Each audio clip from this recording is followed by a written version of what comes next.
नमस्कार, मी Pranil Gilda, sub divisional police officer, Miraj विभाग।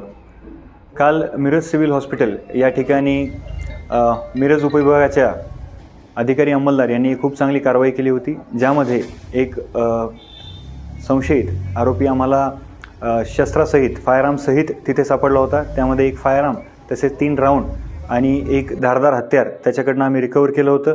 सदर गुन्हा गांधी चौक पोलीस स्टेशनच्या हद्दीमध्ये दाखल करण्यात आल्यानंतर गांधी चौक पोलीस स्टेशनचे प्रभारी अधिकारी संदीप शिंदे यांनी गुन्हा दाखल झाल्यानंतर 3 तासाच्या आत उर्वरित 4 आरोपींना जेरबंद केलेलं आहे। यामध्ये संपूर्ण कारवाईमध्ये माननीय जिल्हा पोलीस अधीक्षक श्री संदीप घुगे सर, त्यासोबत ॲडिशनल SP कल्पना बारावकर मॅडम यांच्या मार्गदर्शनाखाली मिरज उपविभाग, मिरज शहर पोलीस स्टेशनचे इंचार्ज किरण चौगुले साहेब आणि त्यांचं DB पथक, त्यासोबत गांधी चौक पोलीस स्टेशनचे इंचार्ज संदीप शिंदे साहेब आणि त्यांचं DB पथक या सर्वांनी अतिशय धाडसी आणि अतिशय सजग राहून ही कारवाई पूर्ण केलेली आहे। सदर गुन्ह्यामध्ये एकूण 5 जणांना आम्ही ताब्यात घेतलेलं आहे।